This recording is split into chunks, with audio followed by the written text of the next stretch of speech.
My grandparents on my father's side immigrated from both Nara and Hiroshima, and my mother's side is from Fukuoka. And they both ended up in Stockton, California.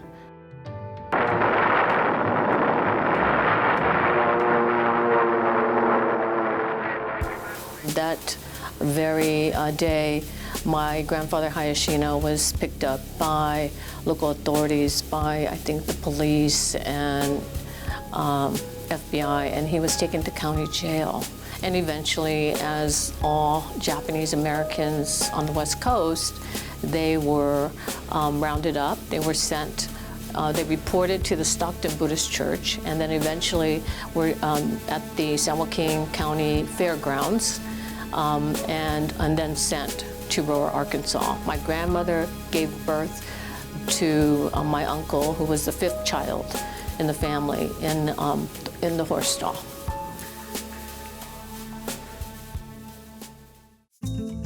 I grew up with those stories, and I knew it forever changed their lives, and it had impact on my life. It was when I became an undergraduate student at San Francisco State, and I met Edison Uno, and took a class in the newly formed Asian American Studies program, that I began to learn more about what happened. Edison was my mentor and a good friend of mine, and Edison Uno is really credited as being the father or grandfather of redress. He was first to introduce this concept. When he passed away, others continued the effort. Carole Hayashino played an instrumental role in redress for Japanese Americans. She was actually the Deputy National Director for the Japanese American Citizens League. When President Reagan signed the bill, my father had already passed away, my grandfathers had passed away, my grandmother had passed away. It was a very bittersweet moment. Carole was working at Sacramento State University. She was, I think, the highest ranked Asian American woman in California. And one day I received a telephone call from Kurt Osaki, an old friend of mine. When I heard about the position at the JCCH opening, and to be honest, the first person that came to mind was Carole. And so there was a lot of debate within the board to decide whether we want to stay local or take a chance on someone with more national perspective. And after a lot of debate, the board decided, and we all concurred, that we would go with Carole. She had to sacrifice a lot being away from her family and her husband. She took the job because she realized it's something she really wanted to do. Carole came to the JCCH in 2012. And this was a time when the Hawaii internment story was being rediscovered. She knew that we'd been at it for a number of years, but we really needed someone to come in with the skills to help Honouliuli become preserved. During the same time we are working to establish this Honouliuli Advisory Committee for the state, at the same time we're beginning to show the documentary, The Untold Story. And the greatest thing really was when the film came out, she really pushed for JCCH to share it with the community. We did community screenings on all the islands. We were in the film festival. You know, a lot of people in the public began to learn about these stories from World War II and this sort of forgotten era. I think she worked on it at several different levels by getting many grants to fund tours to the site, to develop a curriculum for local high schools, also to go out in the community with a lot of outreach events, and to spearhead a over 6,000 signature petition that was delivered to the Obama administration.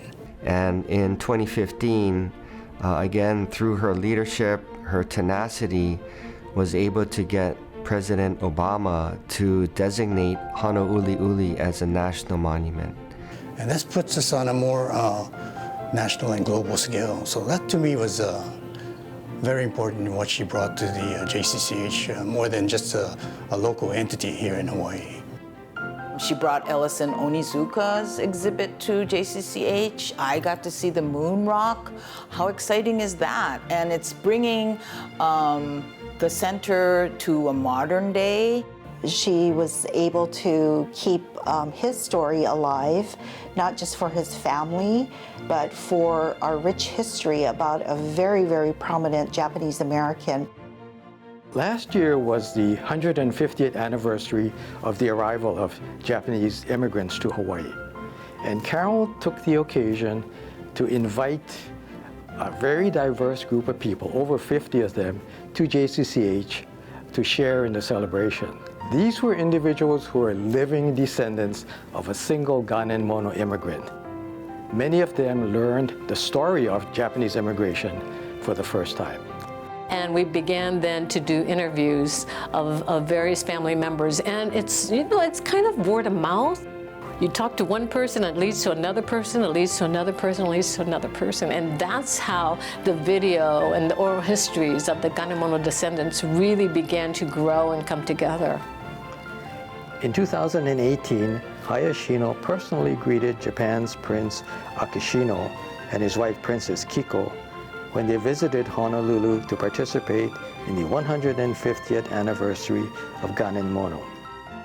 Taken together, I think the most significant and meaningful aspect of my experience has been meeting all these wonderful people and having the opportunity to work with so many wonderful people, from the staff, from the volunteers, from my friends, whether they were doing graphic design or filmmaking or exhibits. As a community, we worked hard to make a difference, and I think together we brought change.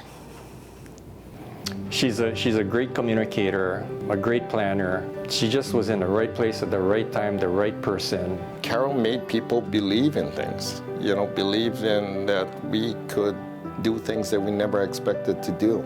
She took her passion to fulfill her vision for the Japanese Cultural Center.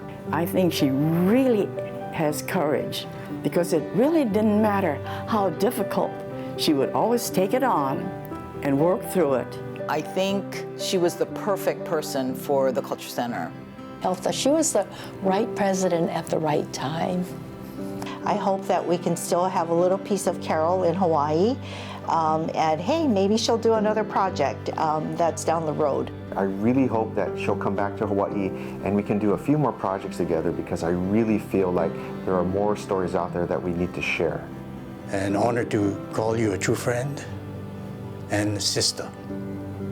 She's strengthened the Japanese community in Hawaii, and she's made the Japanese community in Hawaii and JCCH relevant not only in Hawaii, but nationally and internationally with all of the projects that she's worked on. All these stories and historical activities are now a part of the Hawaii fabric, and that's really a gift that she's provided to the people of Hawaii. We're very proud of her. And any success that I've had or that JCCH has enjoyed the past 7 years is because of these people, because of this network. Jane Kuwahara always talks about the unsung heroes. And this is my opportunity to thank all those unsung heroes. So thank you very much. O kage sama de.